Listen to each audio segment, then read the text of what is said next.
Súper, muchas gracias. Pues muy buenas tardes. La verdad estoy muy contento de la invitación que me hicieron. Eh, como buen odontopediatra, pues voy a hablar como de esta parte inicial del tratamiento del labio paladar hendido. Yo sé que si les pregunto a muchos de los que están conectados cuándo es el momento de iniciar el tratamiento del labio paladar, me dirían a lo mejor para el cierre del labio, que es la queiloplastía, a lo mejor me dirían en una etapa ya adulta, donde ya se puede realizar una cirugía ortognática, pero vamos a ver que independientemente del manejo de odontología del bebé, hay un manejo en el cual los preparamos para la cirugía del labio y es la conformación tanto del labio como de la nariz, ¿no? Que es el moldeo nasoalveolar. Entonces, ahorita vamos a ir desmenuzando un poquito del tema en general y también la importancia de empezar desde el día 1 que nace el pequeño. ¿Vale? Bueno, pues me voy a presentar rapidísimo. Mi nombre es Israel Guatemala Flores. Estudié mi licenciatura en odontología en el Instituto Politécnico Nacional hace muy poco tiempo. Posteriormente estudié estomatología pediátrica en el Hospital Infantil de México Federico Gómez, en el cual ahorita pues también me encuentro ya como médico adscrito. Estoy certificado por el Consejo Nacional de Odontología Infantil, soy miembro activo de la Academia Mexicana de Odontología Pediátrica. Tomé mi entrenamiento en esta parte del labio paladar hendido. Fue algo, no, primero empezó como muy empírico en la Fundación Suma, Centro Suma, que es sí, pues una fundación que se encarga de la atención de los pacientes con labio paladar hendido desde el día 1 hasta los 18 años de edad, ¿no? Que aproximadamente se les realiza la cirugía ortognática. Eh, Posteriormente, bueno, me entrenó Fundación Contreras con la doctora Flor, vino desde la ciudad de Oaxaca y posteriormente tomé un diplomado en labio paladar hendido que es avalado por la Universidad Autónoma de México en sede en la ENES de León. Normalmente me van a encontrar en mi consultorio privado, pero también soy médico adscrito en el infantil y soy líder de opinión de la marca CuraProx. Y aquí pues se continuará porque a mí me gusta seguir aprendiendo muchas cosas, entonces pues ahorita voy a aprender un poco más de láser, quiero aprender más de manejo de vías aéreas, entonces pues bueno, pero eso ya lo tomaremos en otra sesión.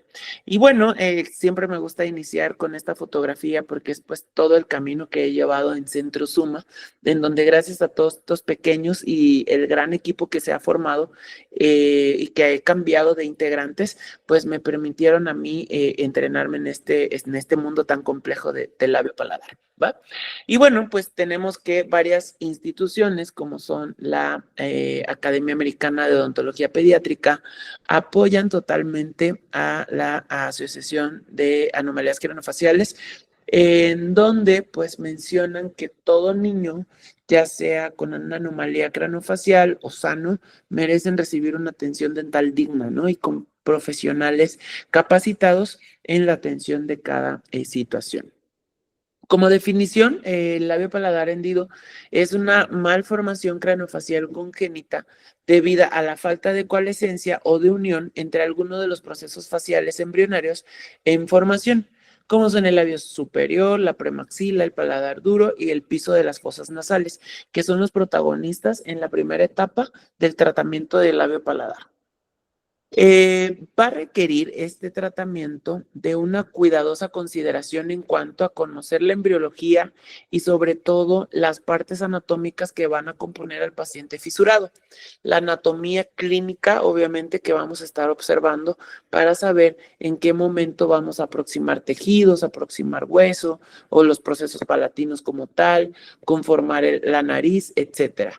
Y sí debe de existir un equilibrio entre la intervención y el crecimiento para saber en qué momento vamos a derivar al paciente a que se realice la cirugía del labio, el cierre del paladar, a foniatría, a otorrinolaringología, a cirugía maxilofacial para el injerto de cresta ilíaca, entre otros.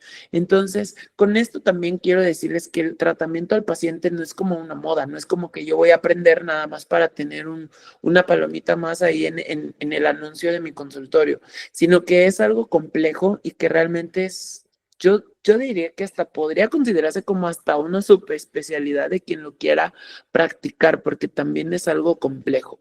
Pero bueno, las situaciones que se suscitan en el momento en que se presenta este impedimento del cierre de los procesos palatinos y de los procesos faciales, pues ocurren más que nada entre la cuarta y décima semana de gestación, en la cual pues también vemos que va relacionado con la formación de otros aparatos y sistemas como corazón, miembros superiores, extremidades inferiores, el paladar, el oído, y que va a hacer que no solo tengamos pacientes con LPH, sino que también tengan LPH y aparte tengan algún otro síndrome que puede expresarse con alguna malformación en otra área del cuerpo, ¿no?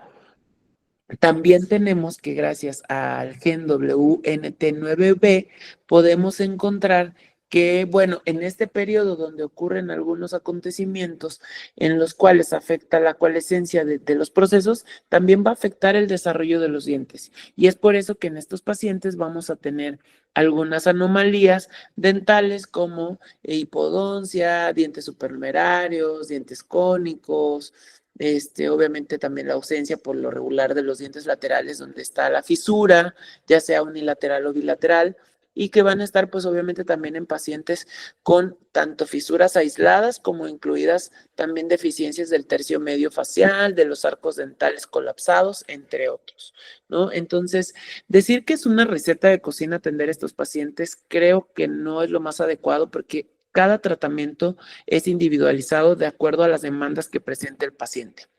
Entonces vamos a hablar un poquito de esto de embriología y como les comentaba, durante la cuarta a la décima semana de desarrollo de la cara se forman 5 prominencias, en la cual está la frontonasal, 2 prominencias maxilares, que son las moraditas, y las 2 prominencias mandibulares, que van a dar origen a la cara.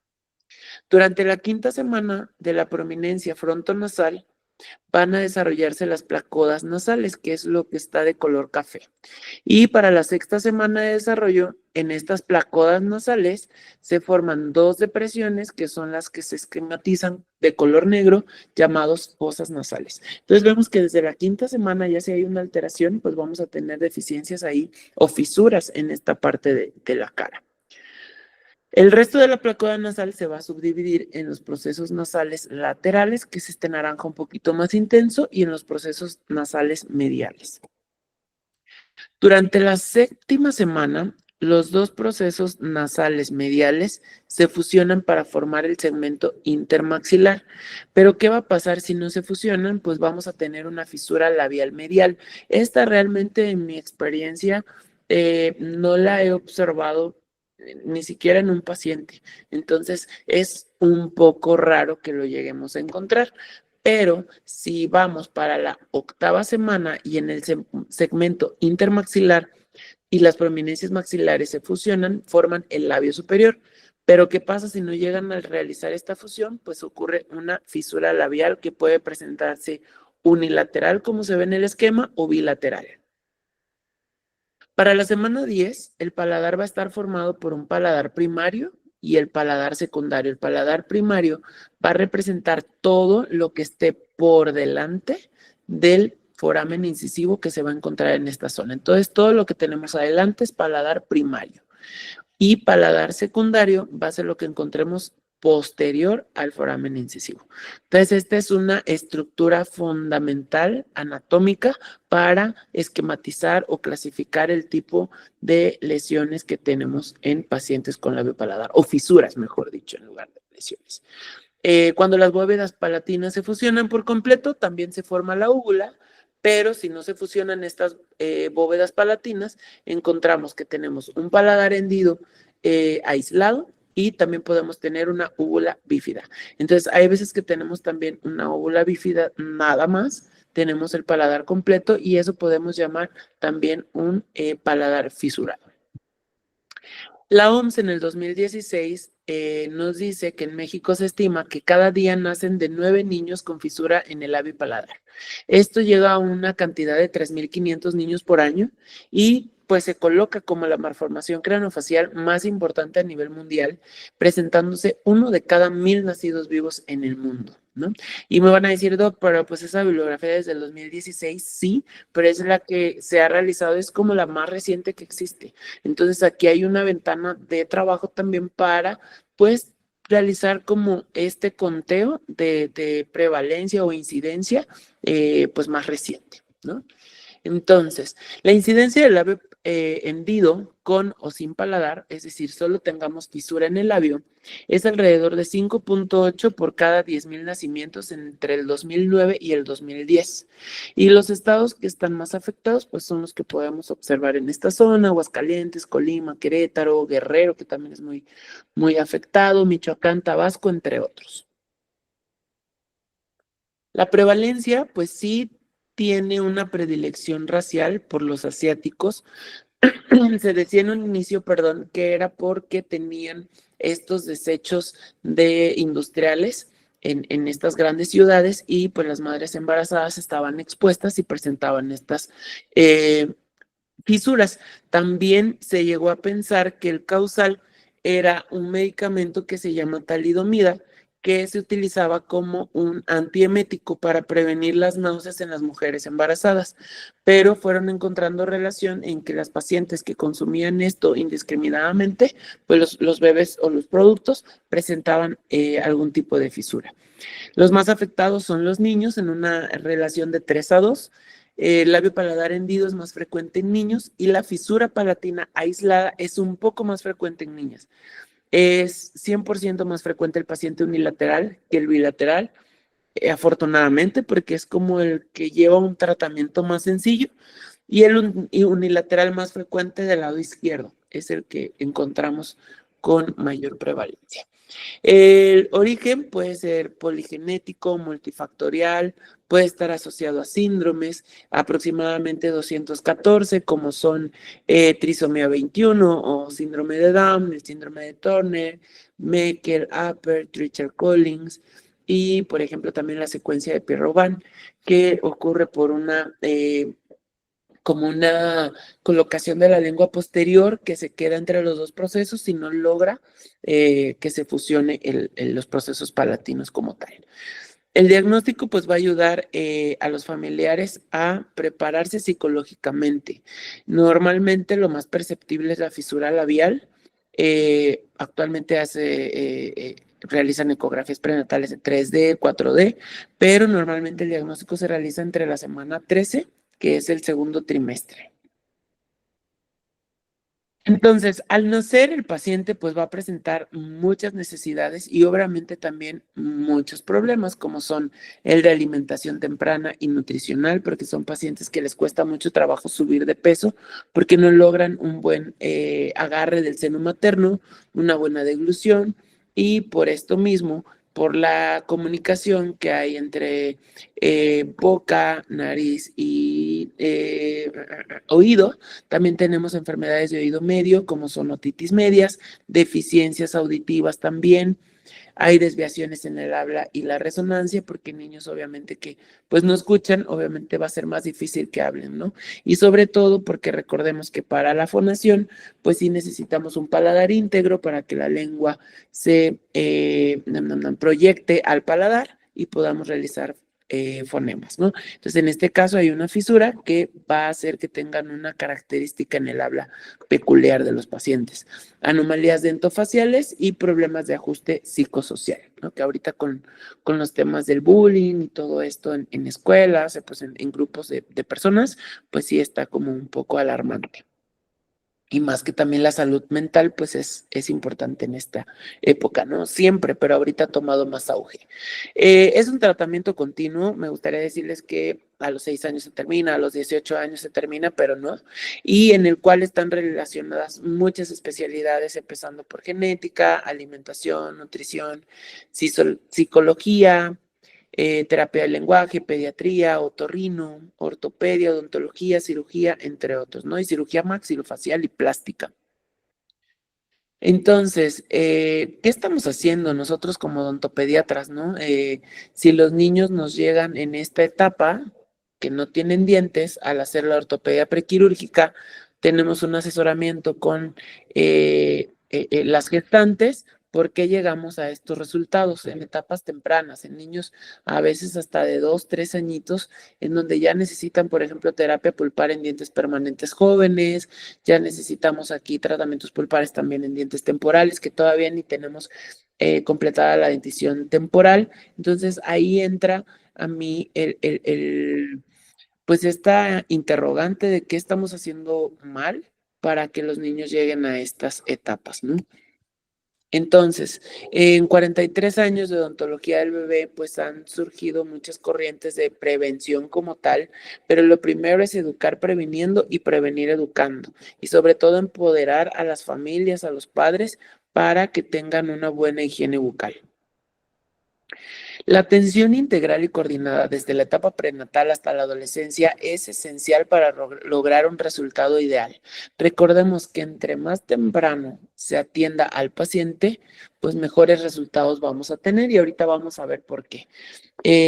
Sí necesitamos cirujanos con capacitación formal, odontopediatras, odontólogos y ortodoncistas con capacitación en el área, porque no es lo mismo atender un paciente en toda tu vida a atender ya cantidades de 20, 30 pacientes a la semana, porque obviamente las habilidades diagnósticas y terapéuticas van a ser distintas.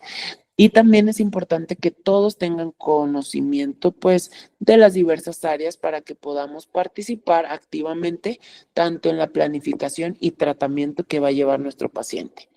Les comentaba hace un momento, seguro han escuchado de la clasificación de la Y.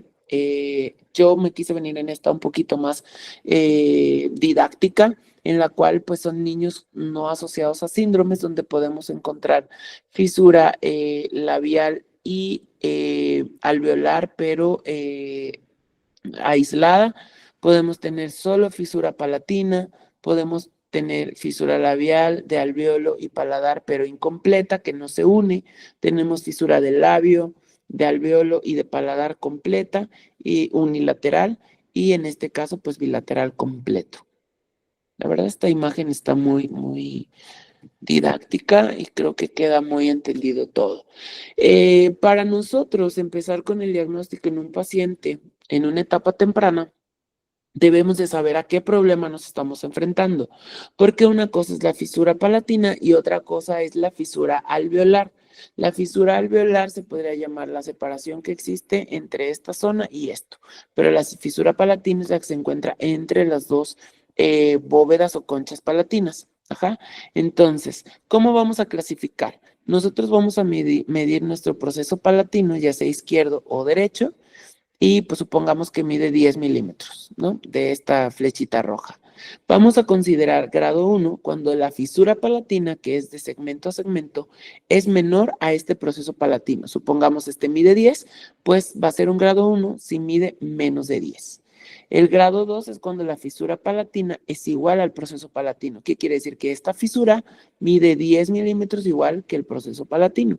Y va a ser grado 3 cuando la fisura palatina es mayor al proceso palatino. Entonces, en este ejemplo, debería de medir esta zona más de 10 milímetros. Entonces, ya desde aquí empezamos a diagnosticar. ¿Y qué pasa? Esta fisura a mí no me interesa cerrarla.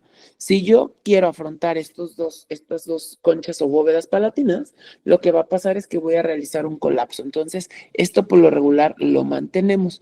Ya se va a corregir cuando se realice la palatoplastia. Dios, perdón. Muy bien. Entonces, ¿cuáles son las características del paciente unilateral? Debemos conocer la anatomía extraoral, por así decirlo, para que conozcamos qué objetivos y qué resultados estamos logrando. Tenemos la punta nasal, la columnela, que está desviada hacia el lado no afectado, el filtrum, que es casi imperceptible en este momento, que no hay operación totalmente, labio del segmento mayor, labio del segmento menor, ahorita los vamos a ver más claramente en las fotografías intraorales, el ala y el domo nasal, que es importante moldear en una etapa temprana. E intraoralmente vemos que esta es la fisura palatina, lo que les comentaba, la fisura alveolar. No es lo mismo porque el alveolo es donde va a estar los dientes propiamente. La fisura palatina es parte del paladar como tal. El segmento menor, el segmento mayor, y esa es la anatomía del paciente fisurado unilateral. En el paciente bilateral, pues también tenemos ya la columnela, que aquí es de los principales objetivos porque en el otro queremos centrarla. Aquí lo que queremos sí es centrarla, pero también elongarla, porque muchas veces está unido al prolabio, no hay columnela, entonces el objetivo es formarla. La punta nasal, que a veces está deprimida, el domo nasal, que es un poquito más perceptible en esta zona, la premaxila, el proceso maxilar, ya sea izquierdo o derecho, depende la zona, y el vómer, ¿no? Que forma parte de los huesos propios de la nariz, y intraoralmente tenemos, como les decía, la premaxila, que es este huesito que sale aquí volando, procesos palatinos o conchas palatinas, que son estas dos, y la fisura palatina. Entonces, ¿cuál es el papel de nosotros como odontopediatras y de ortodoncistas en una primera etapa en el tratamiento ortodóntico? El momento óptimo, y por esta diapositiva, creo que hice la plática y también por eso le di ese título, porque les mencionaba que es importante que en las primeras semanas de vida y siempre que sea posible, dentro de los primeros días, empecemos el tratamiento con el paciente fisurado o porque vamos a tener mejores resultados. Sin embargo, la derivación para evaluación y manejo del equipo es apropiada para pacientes de cualquier edad. ¿Qué quiere decir? Que a mí si me llega un paciente de 6 años, no le voy a decir, ay, no, señora, me lo tenía que traer en la primera semana de vida, ya no lo voy a atender. No, pero sí vamos a tener más limitantes en cuanto a los objetivos o al resultado, por decirlo mejor, y también a lo mejor otras técnicas que digamos más invasivas, ¿no? Usar a lo mejor microtornillos o otro tipo de placas, qué sé yo. El objetivo del tratamiento es, uno, sí, reparar la alteración morfológica. Dos, facilitar la alimentación durante la lactancia, que es realmente por lo que nos buscan en etapas tempranas. Tres, permitir el desarrollo de un lenguaje normal sin pérdida de capacidad auditiva. Y también, perdón, evitar la afectación del crecimiento maxilofacial y de la arcada dentaria superior, es decir, del maxilar, porque muchas veces o en la mayoría de los pacientes vamos a tener deficiencia del tercio medio.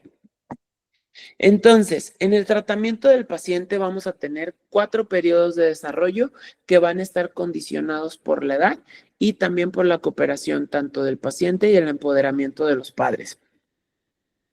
Neonatal infantil, que es donde me enfoco yo un poquito más con esta parte de ortopedia prequirúrgica, la dentición temporal y la dentición mixta, ajá, que es más donde como odontopediatras vamos a participar.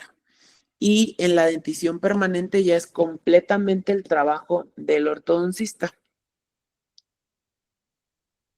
Muy bien. Entonces, como les mencionaba, en la hora del nacimiento, el principal problema es la dificultad para alimentarse. Ajá. Entonces, por lo que nos buscan es porque quieren una placa obturadora que nos permita tener una mejor succión. Perdón, es que tengo que mandar algo. Súper, listo. Entonces, como tenemos esta comunicación, tenemos una succión oral deficiente, lo que nos puede llevar a una asfixia, nos puede llevar a una emisión de leche por la nariz por una entrada de aire excesiva. Recordemos que, pues para lactancia materna, debemos de tener un adecuado cierre labial, la lengua debe proyectarse al paladar y eso hace que tengan una presión negativa y pueda salir la leche del seno materno. Con el biberón la lengua totalmente se posiciona en piso de boca. Entonces, para eso nos sirven las plaquitas, en este caso para la alimentación y también nos sirve para conformar la nariz. Entonces les mencionaba, la plaquita es una plaquita normal, o sea, nada más obturadora de acrílico que se pega con adhesivo que se llama Corega o, se me fue el otro nombre, pero bueno, el que son para dentaduras y pues les permite ser como un paladar artificial, yo les digo. Pero si podemos aprovechar y colocarle conformadores para ir conformando el moldeo nasal, pues va a ser mejor, ¿no? Y para pacientes que no logran tener una adecuada alimentación, pues sí es importante un asesoramiento de lactancia individualizado con asesoras familiarizadas en el tema. ¿Por qué? Porque hay diferentes posiciones, ¿no? El de baloncito de rugby o, por ejemplo, de silla de montar, que permiten o evitan que la leche vaya pues a la comunicación nasal. Y por otro lado, pues algunos biberones, como el biberón pipeta, el biberón cuchara, que hacen que la leche se vaya a la zona más posterior. Y los Pigeon, que son como los más populares, o estos de Dr. Browns, que lejos de la válvula tienen una zona como más firme en la tetina que permite pues realizar esta succión y que esto se apoye en la fisura del paladar. También les digo, es importante evaluar la forma en cómo los papás o la mamá está alimentando al bebé, porque aquí ya, por ejemplo, si lo ven en esta foto, justo se apoya la mamita en esta zona, en la fisura del lado izquierdo del paciente, y ¿qué está haciendo? Desviándonos esta premaxila. Entonces nosotros lo que tenemos que hacer después es centrarla. Y la verdad parece un trabajo sencillo. Puede serlo con una premaxila móvil, pero ya con las premaxilas que son como más firmes, sí ahí ya tenemos un poquito más de problema. En la etapa neonatal, que es del nacimiento a los 2 años, es donde se realiza la ortopedia prequirúrgica. ¿Qué quiere decir? Bueno, en los años 20 se tenía la filosofía de cerrar precozmente la fisura alveolar y palatina para establecer la continuidad anatómica y favorecer el desarrollo del lenguaje y mayor estética. Sin embargo, no fue hasta los años 50 que se proponían dos criterios. El primero, que era la ortodoncia prequirúrgica o la ortopedia maxilar neonatal, que va de la mano pues ya como tal con estas placas de moldeo nasoalveolar que nos llevaba a un tratamiento como más conservador y que podían realizar estas cirugías que antes realizaban en una sola intervención, pues en 2 etapas. Seguro muchos han escuchado de la regla de los 10, ajá, para operar a un bebé de labio paladar. Yo me acuerdo cuando estudié en la universidad, les digo que fue hace poco, que utilizaban esta regla, ¿no? Me acuerdo que me dieron mi clase de anomalías craneofaciales y para que un niño de labio paladar fuera operado, era la regla de los 3-10, que era cuando tuvieran 10 semanas de edad, 10 libras de peso y 10 gramos de hemoglobina. Sin embargo, esto ha cambiado un poquito y ya no nos regimos tanto por estas medidas, nos regimos más por los objetivos que alcanzamos durante la ortopedia prequirúrgica o moldeado nasoalveolar, porque no es lo mismo operar a un paciente que está con el huesito de esta manera, la nariz súper deprimida, a operar a un niño que ya tiene casi afrontados los labios, que tiene ya conformado el domo nasal, etcétera, ¿no? Y cabe recalcar que hay cirujanos muy buenos que sin ortopedia prequirúrgica logran resultados excelentes, pero pues va a depender de la técnica quirúrgica que tengan y sobre todo de lo familiarizados que estén con el proceso, ¿no? Les decía, no es lo mismo, bueno, esta fotito no muestra mucha diferencia, pero no es lo mismo operar a un niño con la premaxila derrotada hacia un lado y a un niño que ya tiene la premaxila centrada y listo. Ajá. Aquí sí es un poquito más complejo en los bilaterales, porque si la premaxila se hace la retracción así, así va a quedar la premaxila. Ya está después en edición mixta, a lo mejor pues van a poder hacer algunos movimientos o con un manejo temprano, pues podemos evitar a lo mejor cirugías extra, ¿no? Como es la recolocación de la misma, ¿no? De la misma premaxila. Entonces, este artículo a mí me gustó mucho, de verdad que si a alguien le interesa como este tema, es un poquito viejito, pero yo siempre les digo, es el clásico del doctor Barry Grayson sobre moldeo nasoalveolar, ¿no? Y este fue como de lo primero. O sea, si ya ahorita nos ponemos a investigar, hay conformadores como el Rhinoplast, que es como de silicón y es bilateral, que ayuda mucho como para el moldeo en el celular. Ya están haciendo como trabajos hasta con alineadores para el moldeo de hueso, etcétera, ¿no? Entonces, pero creo que es bueno conocer también esta como clásico, ¿no? Del moldeo. Entonces, los objetivos de aquí, pues obviamente el principal que yo creo sería moldear los cartílagos nasales y reformar la columela. Reducir la tensión de los tejidos porque recordemos, lengua, musculatura son matrices funcionales y que van a ir rigiendo el crecimiento óseo. Alinear y guiar los segmentos, esto es bien importante. Recuerden, segmento mayor se lleva al segmento menor. Reducir el ancho de la fisura alveolar para que el niño pueda ser operado, tanto de la primera cirugía que es la quilioplastia. Esta fisura alveolar debe de medir mínimo 5 milímetros o menos. Ajá. Obviamente también hay que ir cuidando un poco la sobremordida de los rodetes, porque muchas veces con el afán de juntarlos, llegamos a cruzar la mordida en una etapa temprana.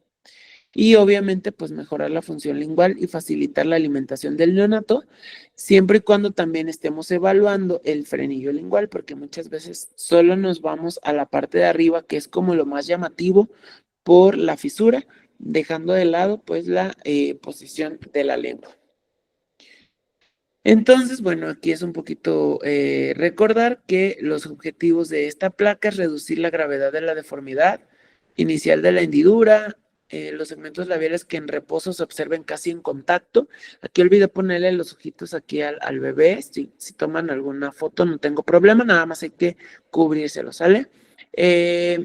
Lo que me gusta de esta foto es que miren, o sea, el niño sin necesidad de llevar cintas, los labios casi están en contacto, la columela, tal vez me digan, doctor, pero se ve todavía desviada, pero esto créanme que es un gran logro. Y la narina, miren, a pesar de que está más grande, pero la fosa nasal también está en una adecuada posición, ¿no? Entonces, estos son los objetivos del moldeado nasocelular.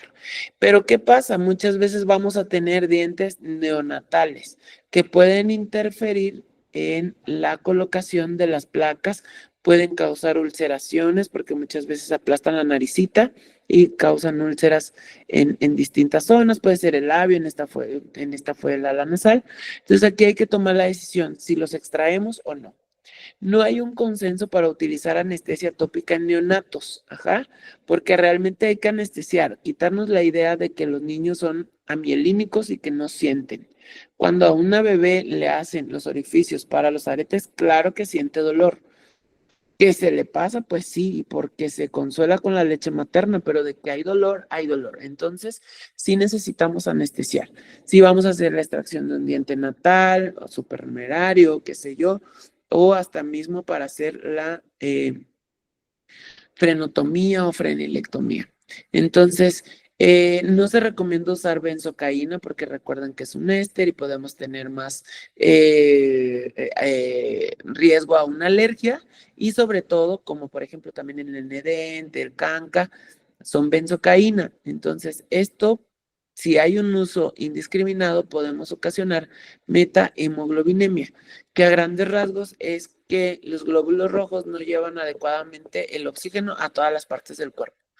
Entonces, en este artículo también que hicieron Pereira y pues la doctora Jenny Abanto, que es máster en odontología del bebé, hicieron un cálculo en dosis máxima de lidocaína, normalmente es de 4.4 miligramos en niños, en neonatos es de 3.0 miligramos por kilogramo de peso. ¿Qué quiere decir? Que si el niño pesa 1 kilogramo, solo podemos poner 3 miligramos de lidocaína. En este ejemplo, yo les puse un niño de 3.5 kilos, que más o menos es lo que podría pesar un neonato un poco gordito, y por 3.5 miligramos le corresponden 10.5 miligramos de lidocaína. En este caso, si tenemos lidocaína al 5% en pomada, todas las de uso dental, yo no he encontrado alguna que sea lidocaína. Todas son benzocaínas las que encontramos. Y si no tienen eso de tarea, cuando lleguen al consultorio, chequen y su anestesio tópico va a ser por lo regular benzocaína. Entonces, esta la pueden encontrar en la farmacia, es un ungüento pues, tópico muscular. Ajá. Entonces, si la presentación es al 5%, 50 miligramos van a estar en 1 gramo. Entonces, con la magia de la televisión, siempre les digo, este paciente de 3.5 miligramos, lo que le corresponde de pomada son 0.2 gramos. Doc, pero ¿cómo voy a medir 0.2 gramos? Hasta un gramo es imposible. Es casi como del tamaño de un chicharito. Ajá. Pero solo si vamos a ocupar anestesia tópica. Ahora, si vamos a hacer una infiltración, es igual, el cartucho de lidocaína al 2% con epinefrina 1 a 100,000, están en 1.8 mililitros. La dosis máxima de neonato, recuerden, 3.0 miligramos. El paciente, ¿cuánto pesa? Le corresponde 10.5. Aquí es más rápido una reglita de 3, que en 1 mililitro hay 20 miligramos de lidocaína. Ajá, porque está al 2%. Entonces, ¿en cuántos mililitros va a haber 10.5? Y más o menos es en 0.52 mililitros, que equivale a un cuarto del cartucho. No lo vamos a ir infiltrando y así al tanteo ya puso un cuarto. Se tiene que marcar el cartucho antes de anestesiar a la mitad y después un cuarto aproximadamente. Y van a purgar su cartucho. El émbolo lo van a llevar hasta esta marca. Y ya solo esta cantidad de anestesia es la que tienen permitido utilizar con ese neonato. Una vez que ya cicatrizó, que ya sanó, pues ya hacemos, ya a veces, ya cuando tenemos experiencia, pues, de trabajar con los pacientes, ya tenemos cucharillas personalizadas o individualizadas, se toman con silicones. Antes se utilizaba alginato y le ponían una gasita, supongamos que este es el alginato, una gasa, y hacían la impresión. Yo les sugiero que si ya tenemos nuevos materiales, mejor utilicemos silicones. ¿Para qué? Para evitar que se nos vaya el material al área de la fisura. Porque muchas veces hay como defectos residuales de las cirugías y quedan comunicaciones. Y si entra el material ahí y ustedes lo quieren desalojar, se nos puede quedar ahí un pedazo de material. Y para quitarlo, créanme que no es nada sencillo.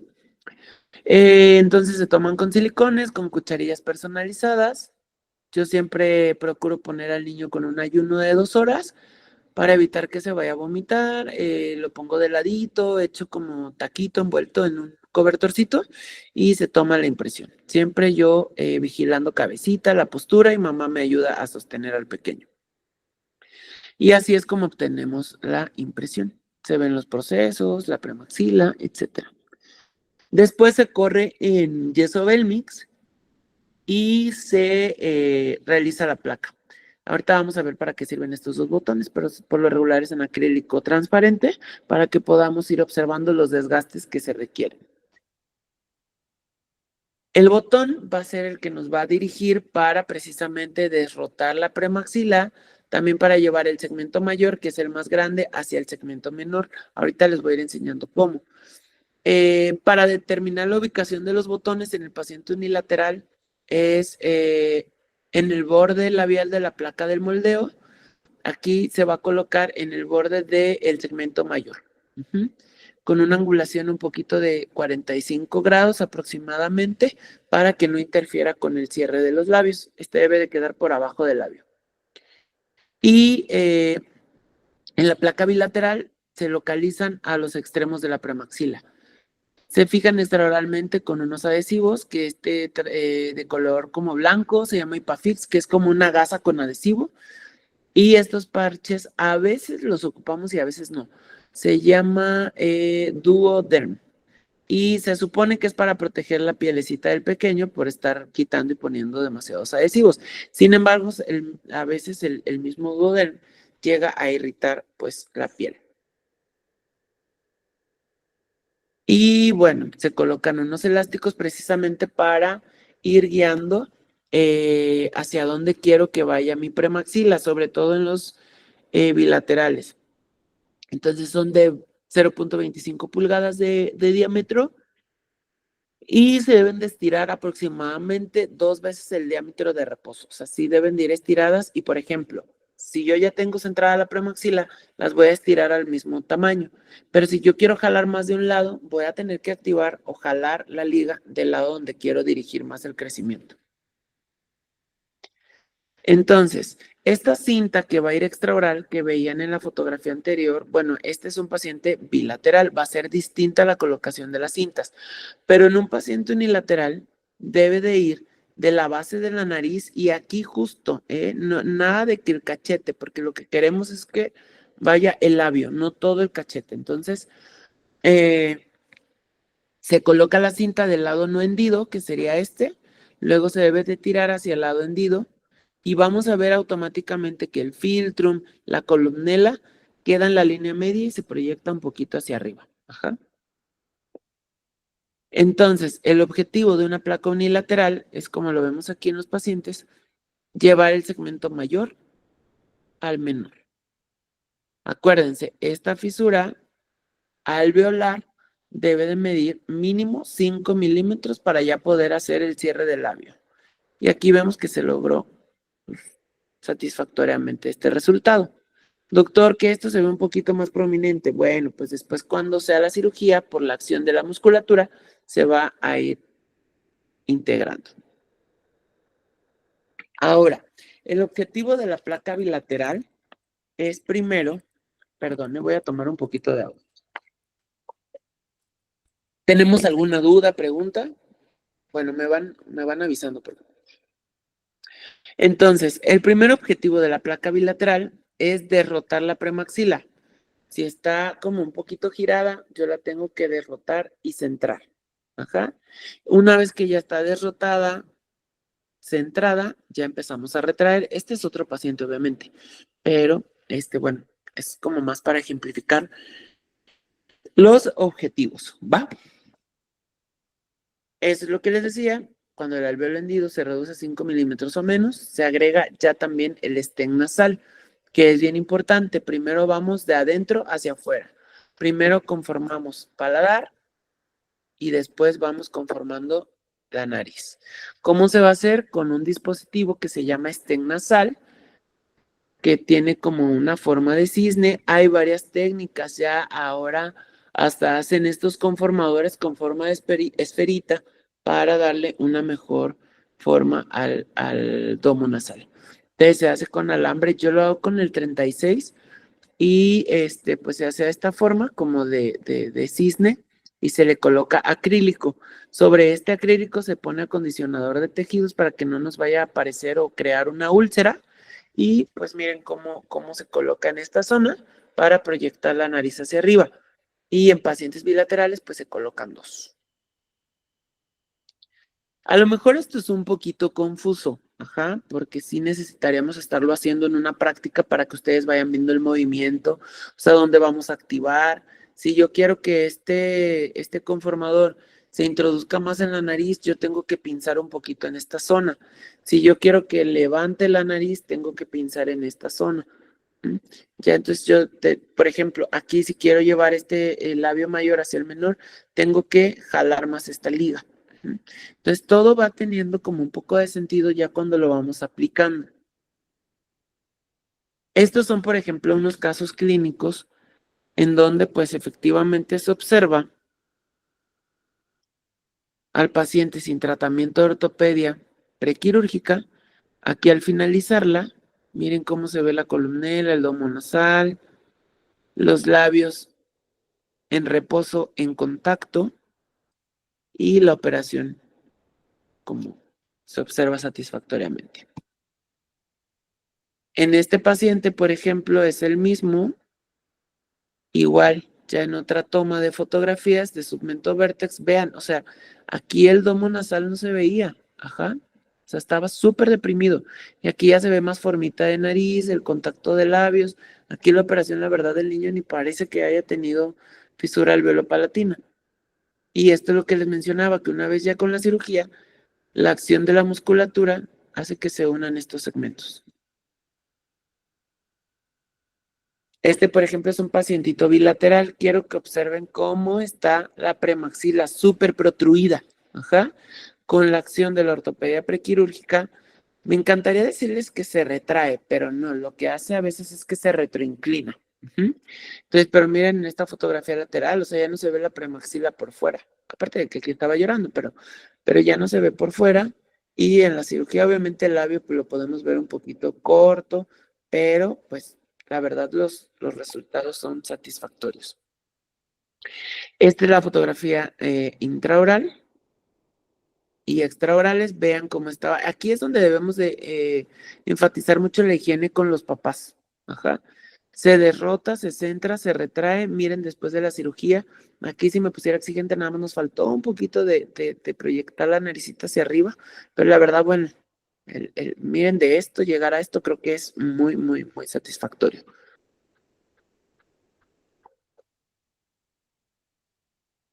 Por ejemplo, esta pequeñita también, esto lo logramos en un mes.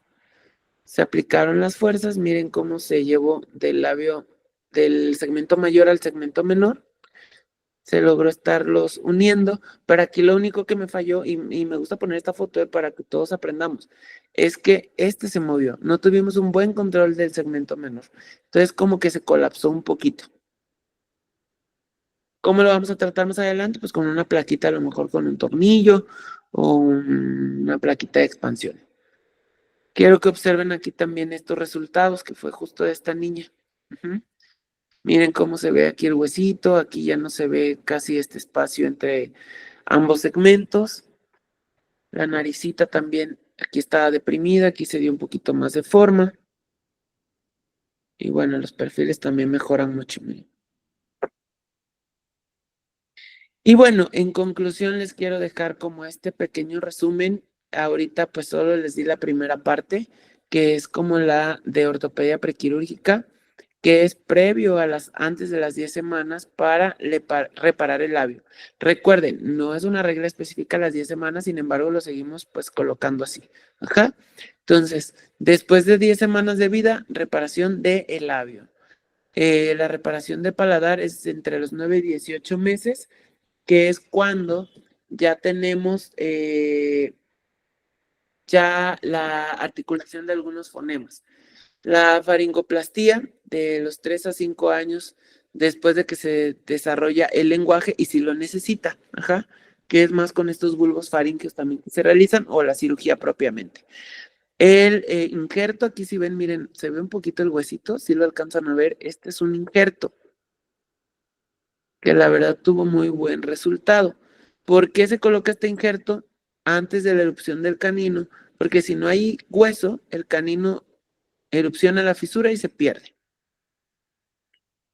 Entonces, esto es entre los 6 a 9 años, basado obviamente y vigilando el desarrollo de los dientes. La cirugía ortognática es entre los 14 y 16 años en mujeres, 16 y 18 años en chicos. Y bueno, ya después se hace como el retoque de nariz o la rinoplastía. Y pues cada cierto tiempo, a veces cada 6 meses, 4 meses, se hacen revisiones, pues en general de todo. Creo que quedamos súper bien en tiempo. Y bueno, pues esta es parte también de los pequeñitos que me ha tocado trabajar, la verdad. Esos han sido como ya más mis retos individuales, porque en suma pues trabajábamos todos. Aquí he tenido la oportunidad de trabajar con las residentes y pues ir como yo monitoreando junto con el doctor Canseco y pues la verdad me llena mucho de satisfacción el poder pues contribuir a mejorar la sonrisa de estos pequeños. Y los dejo con este mensaje. Creo que ustedes son como más estudiantes, aunque se frustren con cualquier materia, aunque a veces tengan que repetir alguna clínica, no importa qué tan lento vayan mientras no se detengan, ¿sale? Échenle muchas ganas, estudien mucho y también les dejo mis datos de contacto por si tienen como duda, alguna pregunta. Obviamente ahorita también las podemos responder, pero pues o algún paciente pediátrico, lo que sea, algún saludo y mis redes sociales.